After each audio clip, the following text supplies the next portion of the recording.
Good morning, America. You're watching Remso Republic Live. Thank you so much for joining me on the Monday. I know a lot of you have things to do. Drop your kids off at school because Fairfax County still hasn't let out yet. Go to work. Not be distracted while driving. But I'm glad you could not be working, not taking care of your kids, and not be driving safely, at least with me. Welcome back. Welcome back. Follow me on Twitter at Remso101. This has been a crazy weekend.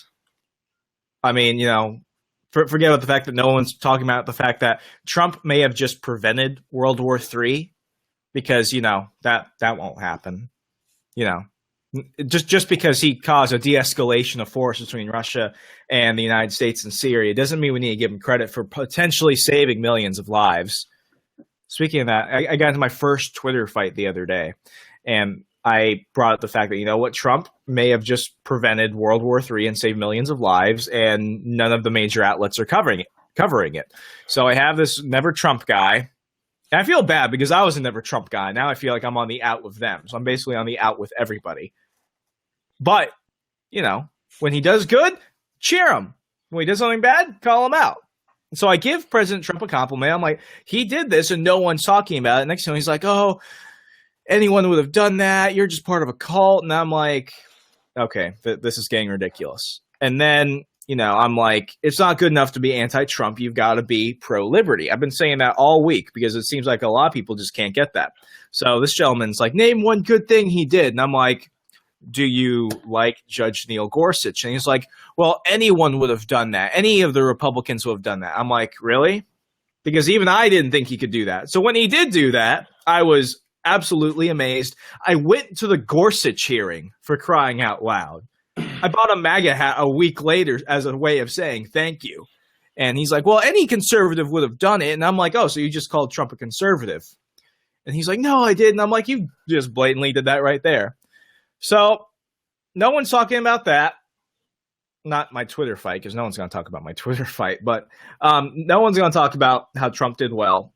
Instead, I kind of want to jump on the bandwagon for something for a little bit. Just because, as someone that's been an activist for a little while now within conservative circles, this is by far one of the funniest, most salacious things that I have had to read in a while.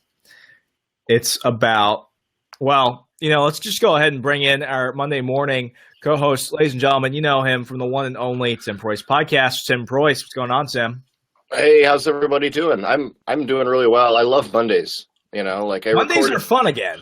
Yeah, I recorded 2 podcasts yesterday. I have a debate later tonight, actually debating Donald Trump and his policies, his administration, his flip-flopping, Russia, everything.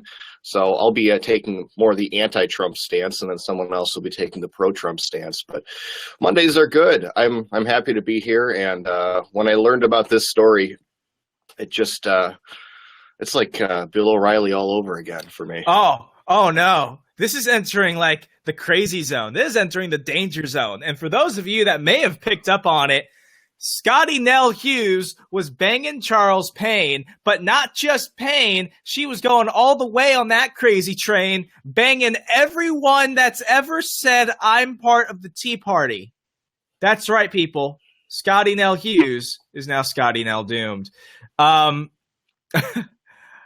I could tell you up front, Tim, as someone that has been around the Beltway and the swamp for a little while,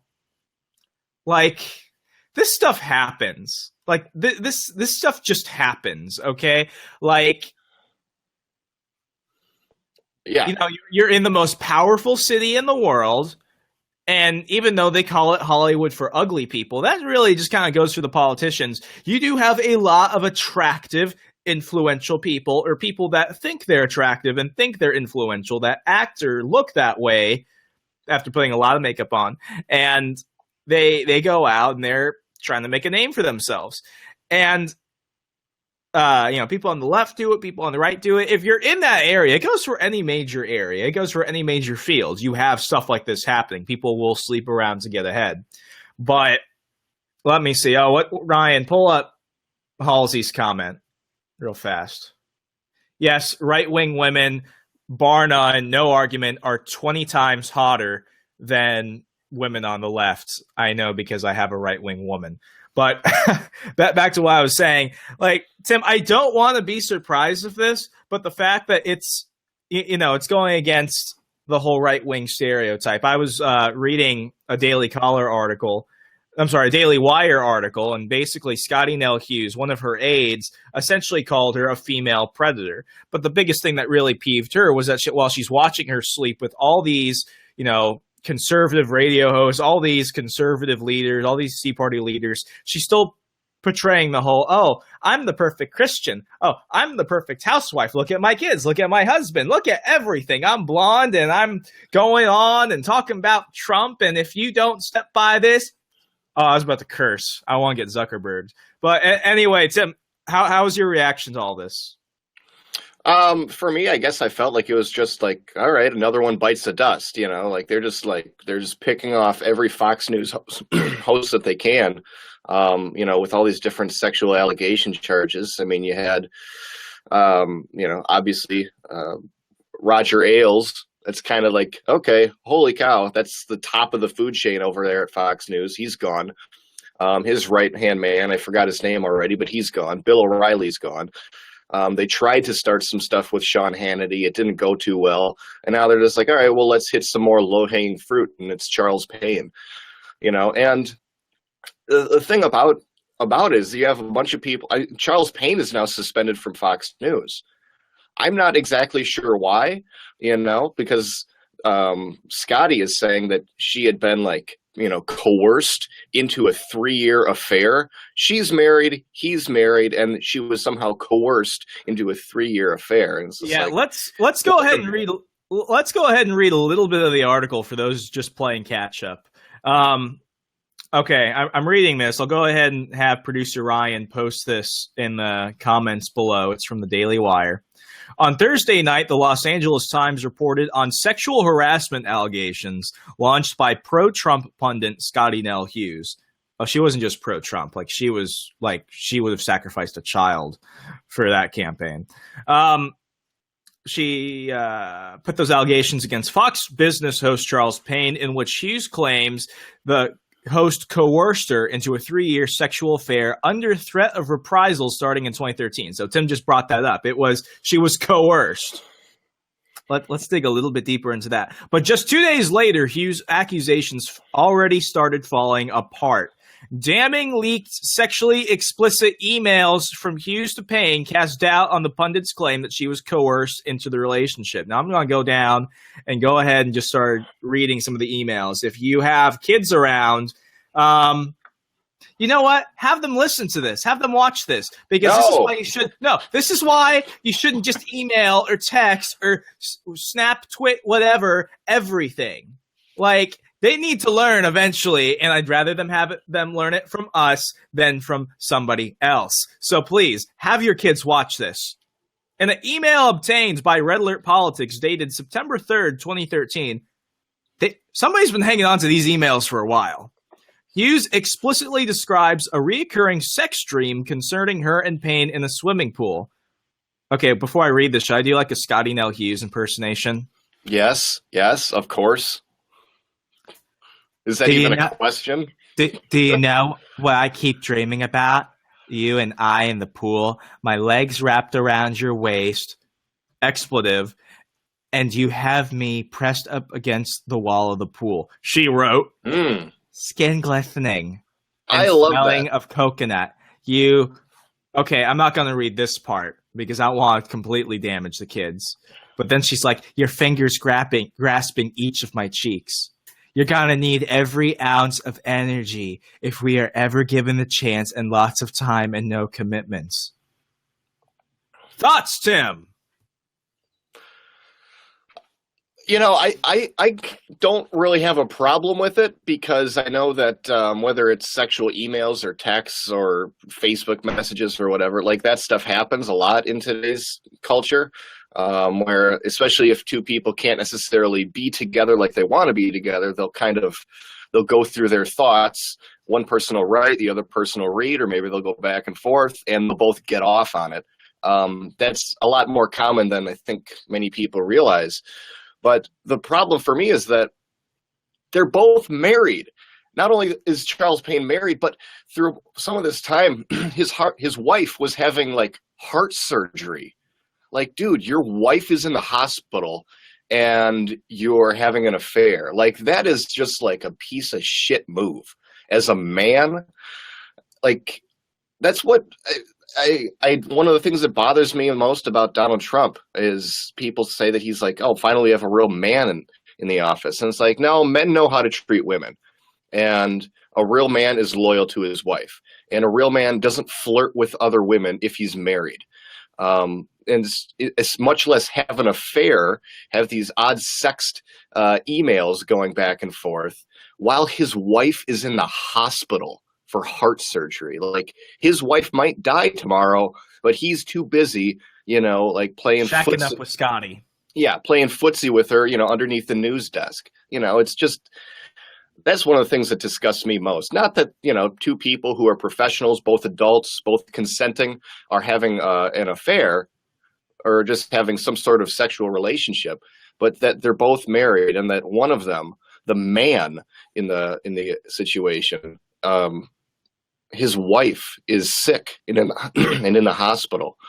And on one occasion, she had actually kind of seen at some sort of Fox News business party kind of thing, she had seen that Scottie was flirting with Charles, and apparently she got really, really upset by it. So she may have known, or at least had an idea of what was going on before all of this came out. Yeah, but what's incredibly sad is that this is how the left, they use stuff like this as an example to completely tear us down for everything that we believe, all our traditional values, all the things that we try and promote, family, faith, responsibility, and then this bimbo goes and screws it up. But hey, she wasn't just banging Charles Payne. She wasn't just banging the Payne. No, she was banging everyone on that Tea Party train. Wow, I'm doing great with the alliteration today. Let me continue with this article. And this is from Christina Lee Hall, a woman who worked for the Tea Party News Network with Hughes. She said, I flew to New Orleans for like a gold summit conference. It was a stuff where I don't know what it is.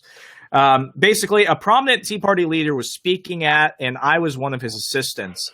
I shared a room with her. She's talking about Hughes. She thought that the Tea Party leader could get her places in her career, and that this is the first time I really spent one-on-one time with her. She was all over this guy. She wanted to go to his hotel room. Now, tell me why a married woman would want to go to another man's hotel room when her husband's not around. Even if he was around, it's not like she brought him with her, but I continue. She wanted to go to his hotel room to get ready for the conference because we had been out on Bourbon Street and stuff like that. I had to physically leave the room, the hotel room, that is, because they were under the covers in his bed. Wonder what you're doing there. Just saying. So, because they were under the covers of his bed, pretty much getting ready to full getting it on. Bounce. I was uncomfortable and left. She came back to our shared hotel room at 2 or 3 in the morning, hair completely disheveled.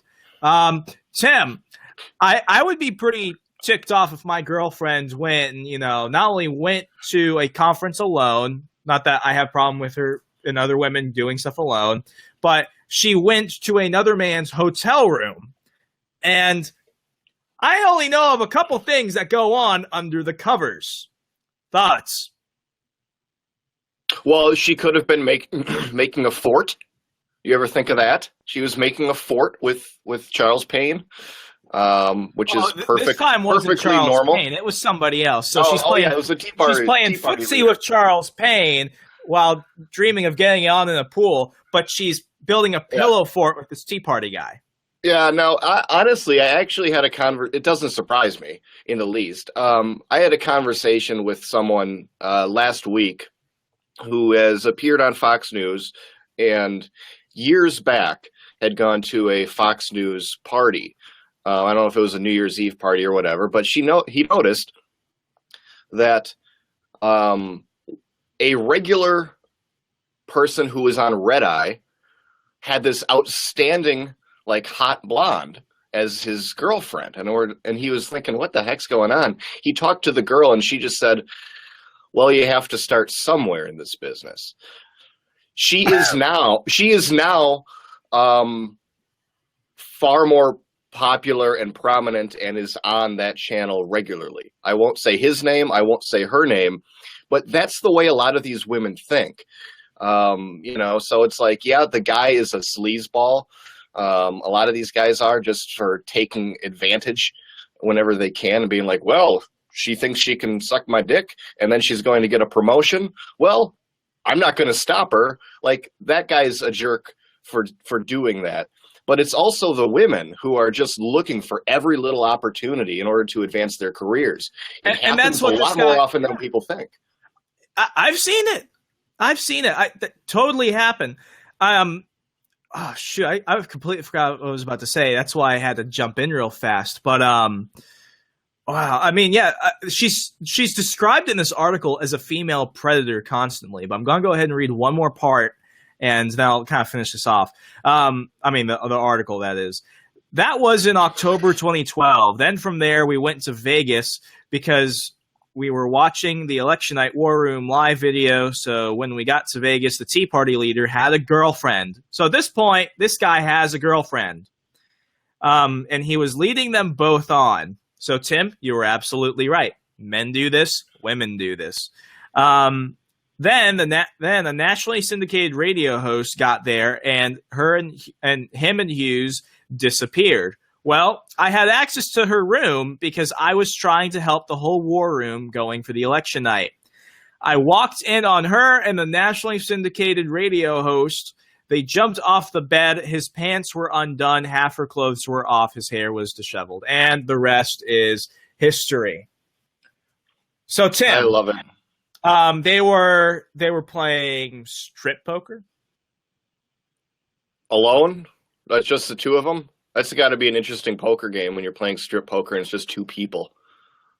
Like, why even bother playing poker at that point? Right? Like, do you know how to play poker? It's not everybody wins at that point.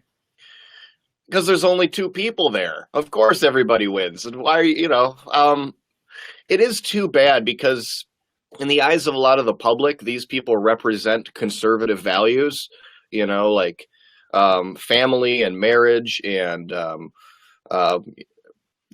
Christianity, Judeo-Christian values and all of that. And then you find out that, well, they're basically just playing a role.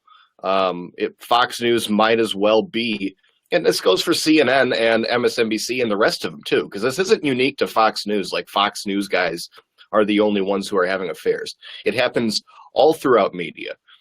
But people look at them and they kind of believe them. They believe in them.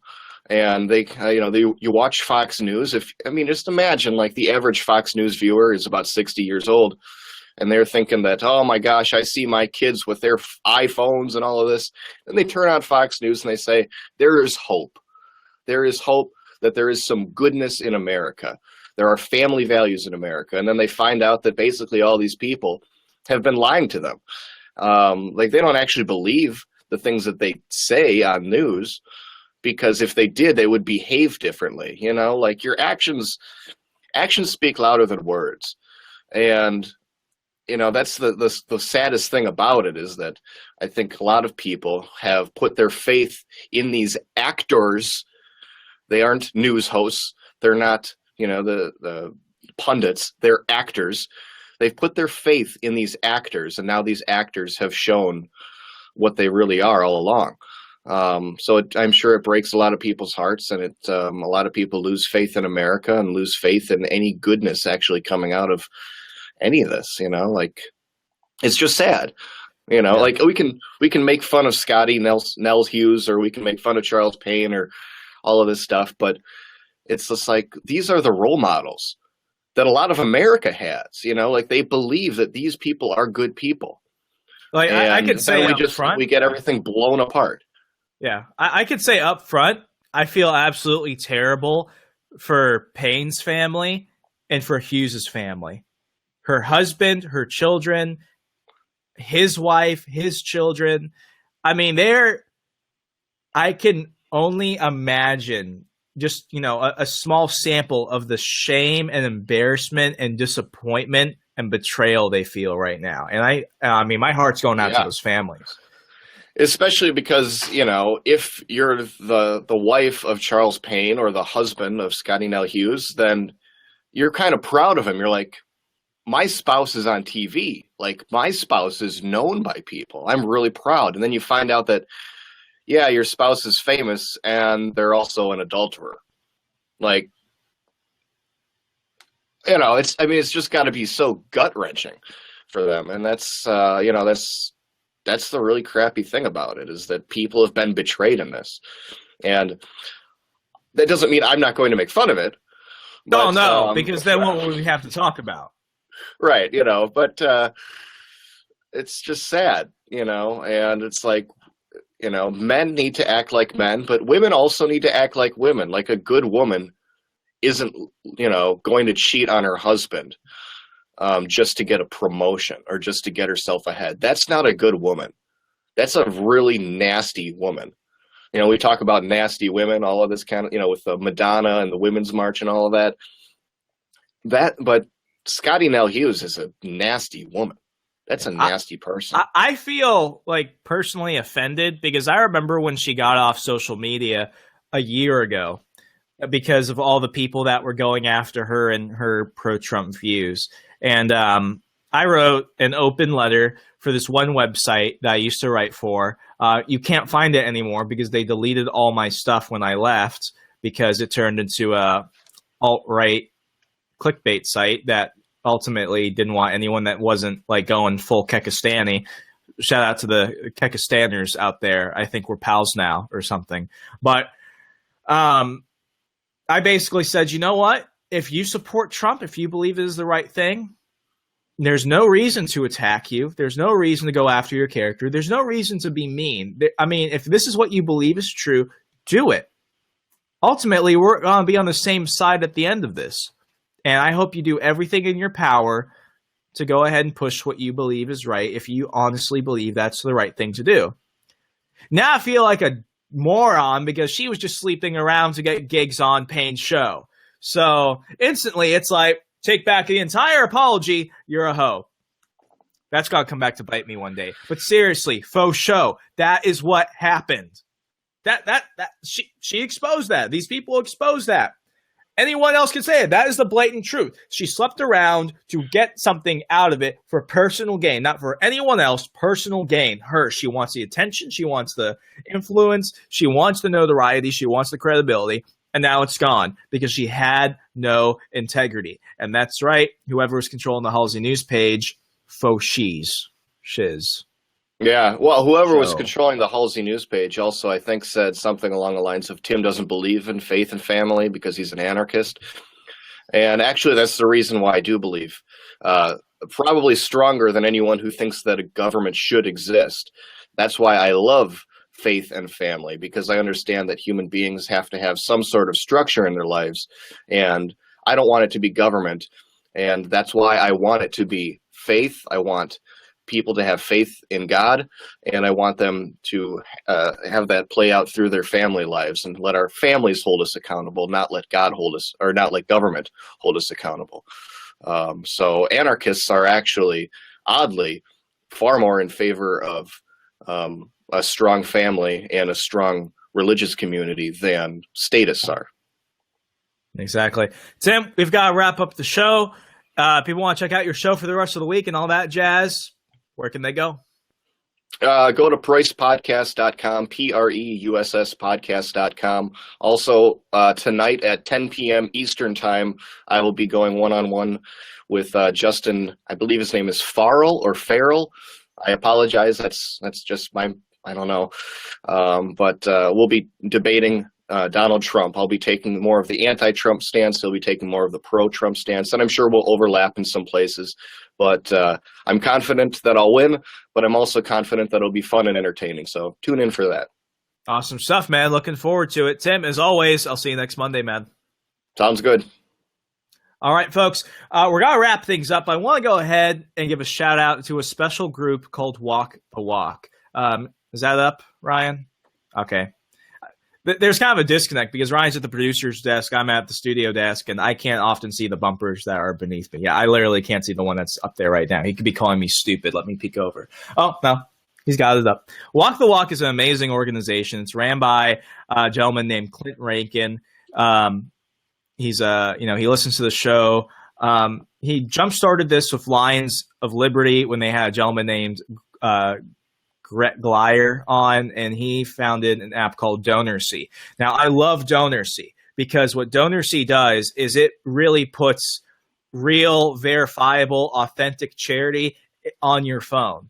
And what happens is people choose a project to work on, and they constantly keep you updated on it. That's the problem with NGOs. That's the problem with a lot of these nonprofits is that you cannot see where the money goes. And most of the time, it's put towards overhead. A lot of these organizations that say, oh, donate now and it'll help us, like maybe less than 30%, maybe if you're lucky, 10% of the money will go there. And it's not immediate. It can take years for that to happen. But what DonorSee does is that gives you full accountability. They built a home for a woman in Africa. They got HIV medication for another individual. They helped this one person who was homeless build a home. This may have actually been the first. I might be separating the stories in my head. But they bought her a chicken farm, and they taught her how to be a chicken farmer so that way she could be self-sustaining. They're helping out orphans, and there's so much stuff out there. And Lions of Liberty has they talk about this in each of their episodes, so go ahead and check out Lions of Liberty for more information on that. I'm now trying to catch up with this. I want to start really pushing this out now, but definitely go check out Walk the Walk. It's a Facebook group, and Walk the Walk to Freedom on Facebook, where you can go ahead and see that. And what I love about this is that these are libertarians and non-libertarians getting together to promote voluntary action to take care of things that the state shouldn't be involved in. We should be involved in taking care of each other because we want to see people do better. And I really hope that you can take part of this. I'll be getting my DonorSee app later today. $1, $2, $3. Go help out a cause. Go find Mark Claire or Clint Rankin on DonorSee. You could see the projects they're donating to. They're the people that kind of lead where Walk the Walk focuses on, so that way they get a lot of things done really fast and make a giant impact. But definitely check out Walk the Walk, the group, and everything else. And as always, from Sir Republic Live, we've got a new podcast on Wednesday. We've got Ryan. We've got Dallas Jenkins, the director of The Resurrection of Gavin Stone and Vertical Church Films. Great episode. Even if you're not in the faith-based films, let me tell you, this is going to tell you so much about the movie industry, so much about the Hollywood culture, so much about independent media and everything else. It is so much fun. Dallas is an awesome guy, and he's a libertarian. Don't often hear evangelical libertarian in the same sentence often, but it's a great episode, and that comes up Wednesday. So check out the live show tomorrow, podcast Wednesday, live show Thursday, live show Friday, podcast Saturday, and watch, rinse, repeat, all that jazz. Don't go near Scottie Hughes. She's a predator. Take care, America.